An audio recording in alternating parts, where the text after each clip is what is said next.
ವೀಕ್ಷಕರೇ, ಇಂದು ನಾನು ಹೆಚ್ಚಿಗೆ ಏನನ್ನು ಹೇಳಲಿಕ್ಕಿಲ್ಲ. ಯಾಕೆಂದರೆ ನಾನು ಇವಾಗಲೇ ನಿನ್ನೆನೇ ಹೇಳಿದ್ದೇನೆ, ಚಾರೆಯ ಶಿವರಾತ್ರಿಯ ಸಂಭ್ರಮಕ್ಕೆ ಹೋಗ್ತೇನೆ, ಆದರೆ ಕೆಲವು ತುಣುಕುಗಳನ್ನು ಹಾಕ್ತೇನೆ ಅಂತ. ಅದೇ ಪ್ರಕಾರ ಈಗ ನಾವು ಹೋಗೋದೇ ಸಾಮಾನ್ಯ 10:30 ಆಗಿತ್ತು. ಹಾಗೂ ಒಂದು ಯಾಮದ ಪೂಜೆ ಮುಗ್ದಿದೆ, ಬೆಳಿಗ್ಗೆ 6:30ಇಂದನೇ ಸ್ಟಾರ್ಟ್ ಆಗಿದೆ. ಅಲ್ಲಿ ನಾವು ಹೋಗೋ ತನಕ ನಮ್ಮ ಫ್ರೆಂಡ್ಸು ಮಂಗಲ ಅನ್ನೋರೊಬ್ಬರದ್ದು ಗುಂಪಿನ ಭಜನೆ ನಡೀತಾ ಇತ್ತು. ಹಾಗಾಗಿ ನಾವು ಎಂಟ್ರೆನ್ಸ್ ಆದವರೇ ಫಸ್ಟ್ ಹೊರಗಡೆ ಒಂದು ಭಜನೆ ಕೇಳಿಕೊಂಡು ಆಮೇಲೆ ಒಳಗಡೆ ಹೋಗಿದ್ದೀವಿ. ಒಳಗಡೆ ಹೋದ್ಮೇಲಿನ ಕೆಲವು ತುಣುಕುಗಳನ್ನು ಮಾತ್ರ ನಾನು ನಿಮಗೆ ಇಲ್ಲಿ ಹಾಕ್ತಾ ಇದ್ದೇನೆ, ಮತ್ತು ಯಾವುದೇ ವಿವರಣೆಯನ್ನೆಲ್ಲ ಕೊಡೋದಿಲ್ಲ. ಅದು ಯಾಮಕ್ಕೊಂದು ಪೂಜೆಯಂತೆ. ಮೊದಲನೇ ಯಾಮಕ್ಕೆ ಸಿಂಯಾಳ, ಹೀಗೆ ಬೇರೆ ಬೇರೆ 6-8 ಅರ್ಚನೆಯನ್ನು ಮಾಡ್ತಾರೆ ಅಲ್ಲಿ. ಅದನ್ನೆಲ್ಲ ವಿವರ ಕೊಡೋದಿಲ್ಲ ನಾನು, ಆದರೆ ಜಸ್ಟ್ ನಿಮಗೆ ಅಲ್ಲಿಯ ತುಣುಕುಗಳನ್ನಷ್ಟೇ ಹಾಕ್ತಾ ಇದ್ದೇನೆ.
ಈ ಮೊಬೈಲ್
ವೇದ ಮಂತ್ರಗಳಿಂದ ನಾದ ಘೋಷಗಳಿಂದ ವೇದ ಮಂತ್ರಗಳಿಂದ ನಾದ ಘೋಷಗಳಿಂದ ಬಹುನಾಮ ಭೂಷಿತಗೆ ದೂರ್ವಾಚನೆ ಬಹುನಾಮ ಭೂಷಿತಗೆ ದೂರ್ವಾಚನೆ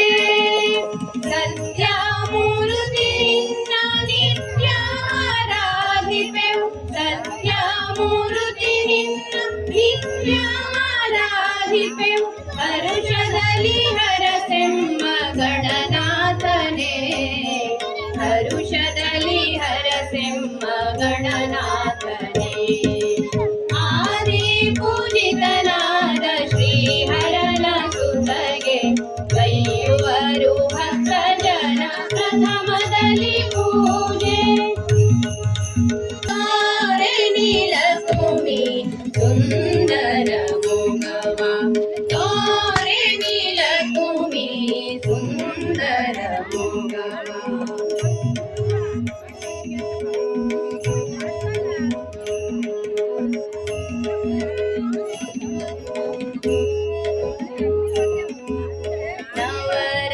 ನವರತ್ನಹಾರವು ವಜ್ರ ಕಿರೀಟವು ನವರತ್ನಹಾರವು ವಜ್ರ ಕಿರೀಟವು ಮುತ್ತು ಮುಖದೊಳು ಮೂಗುತಿ ಹೊಳೆಯಲು ಮುತ್ತು ಮುಖದೊಳು ಮೂಗುತಿ ಹೊಳೆಯಲು ಅಂಬುಜನಯನೆಯ ಕರದಿ ಕಮಲವು ಅಂಬುಜನಯನೆಯ ಕರದಿ ಕಮಲವು ಅಂಬುಜನಯನೆಯ ಕರದಿ ಕಮಲವು ತಾರೆ ನೀಲಕುಮಿ ಸುಂದರ ಮುಖವ ತಾರೆ ನೀಲಕುಮಿ ಸುಂದರ ಮುಖವ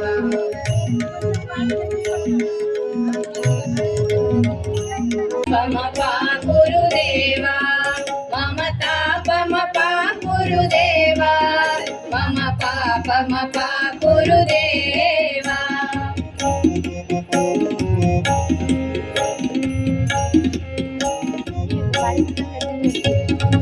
ಶಂಖಚಕ್ರಧರ ದುಷ್ಟ ದೈತ್ಯ ಹರ ಸರ್ವಲೋಕ ಶರಣ ಸರ್ವಲೋಕ ಶರಣ ಮಮತಾ ಪಮಪ ಗುರುದೇವ ಮಮ ಪಾಪಮಪ ಗುರುದೇವ ಮಮತಾ ಪಮಪ ಗುರುದೇವ ಮಮ ಪಾಪಮಪ ಗುರುದೇವ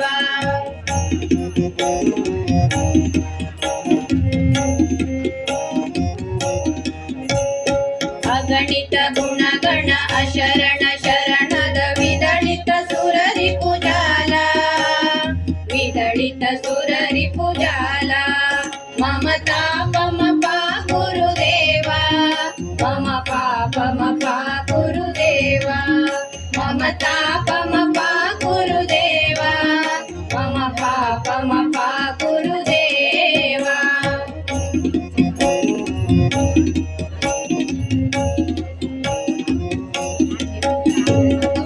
ಭಕ್ತವರ್ಯಮಿಹ ಭೂರಿ ಕರುಣಯ ಪಾಹಿ ಭಾರತೀ ತೀರ್ಥಂ ಪಾಹಿ ಭಾರತೀ ತೀರ್ಥಂ ಮಮತಾ ಪಮಪ ಗುರುದೇವ ಮಮ ಪಾಪಮಪ ಗುರುದೇವ ಮಮತಾ ಪಮಪ ಗುರುದೇವ ಮಮ ಪಾಪಮಪ ಗುರುದೇವ ವಾದ ಜಡೆ ಬಂಗಾರ ರಾಗೂತಿ ಚೌಡಿ ಮಂಡ್ಯಾದಿಗೆ ಉಂಟೆ ಮುತ್ತಿನ ಹಾರ ರಂಗು ಮನೋಹರ ಶೃಂಗಾರವಾದ ಜಡೆ ಬಂಗಾರ ರಾಗೂತಿ ಚೌಡಿ ಮಂಡ್ಯಾದಿಗೆ ಉಂಟೆ ಮುತ್ತಿನ ಹಾರ ರಂಗು ಮನೋಹರ ಮಂದಗ ಮನೆ ಅರವಿಂದ ನಯನ ಸಿರಿ ಮಂದಗ ಮನೆ ಅರವಿಂದ ನಯನ ರಂಗ ವಿಠಲನ ದೋರೆ ಶುಭಾಂಗಿ ನಲಿದಾಡೆ ನಲಿದಾಡೆ